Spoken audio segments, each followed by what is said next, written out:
Brought to you by KR Mangalam University. We provide you the platform to turn your dreams into reality. Give wings to your aspirations with KR Mangalam University.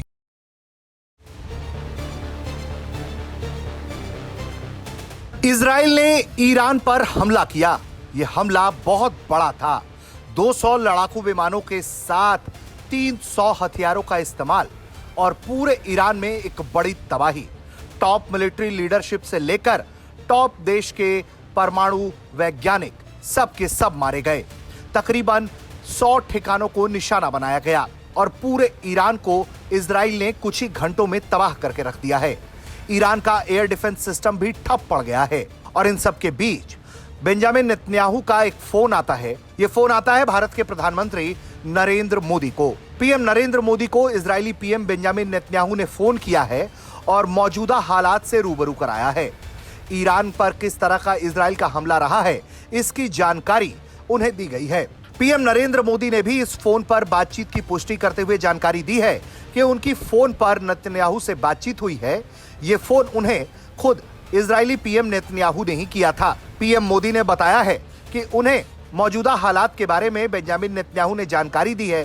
किस तरह से पल पल हालात बदल रहे हैं, इसको लेकर भी जानकारी दी गई है। सिर्फ ईरान और इजराइल ही नहीं, पूरे मिडिल ईस्ट में इस वक्त तनाव फैला हुआ है। स्थिति किस तरफ जाएगी, इसका अंदाजा नहीं है। लेकिन इस फोन कॉल के दौरान पीएम नरेंद्र मोदी ने बताया है कि उन्होंने इजरायली पीएम बेंजामिन नेतन्याहू से भारत की चिंताओं के बारे में अवगत कराया है। इसके साथ ही पीएम मोदी ने कहा है कि मैंने नेतन्याहू से यह कहा है कि हमारा इस बात पर जोर है कि पूरे क्षेत्र में शांति और स्थिरता बनी रहे और जल्द से जल्द हालात को सामान्य किया जाए। इस दिशा में ही काम किया जाना चाहिए, ना कि और भी ज्यादा हालात को भड़काना चाहिए। पीएम नरेंद्र मोदी को इस हमले के बाद फोन करके जिस तरह से बेंजामिन नेतन्याहू ने जानकारी दी है, इससे एक बात साफ तौर पर समझा जा सकता है कि भारत इसमें एक बड़ी भूमिका निभा सकता है, क्योंकि जैसे ही इजराइल के द्वारा ईरान पर हमले की खबर आई, ईरान के न्यूक्लियर साइट्स को निशाना बनाने की जानकारी सामने आई, तो भारत ने इस पर अपना विचार सार्वजनिक किया।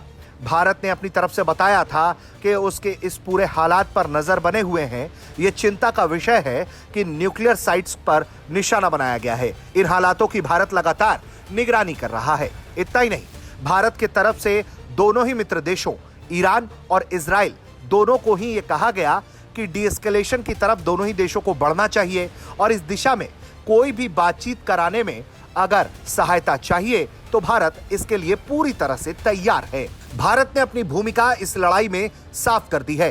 भारत नहीं चाहता है कि उसके दो दोस्त इस तरह से आपस में लड़े कि पूरे मिडिल ईस्ट में क्राइसिस आ जाए। मिडिल ईस्ट के कई अहम देश भी भारत से ये उम्मीद रखते हैं कि ईरान और इजराइल का मसला सुलझाने में भारत एक अहम भागीदार हो सकता है, क्योंकि अमेरिका पूरी तरह से इजराइल के साथ खड़ा है। जबकि भारत का स्टैंड साफ है कि वो नहीं चाहता कि दोनों देशों के हालात बिगड़े, दोनों देशों के बीच बातचीत हो। यही भारत की कोशिश रही है।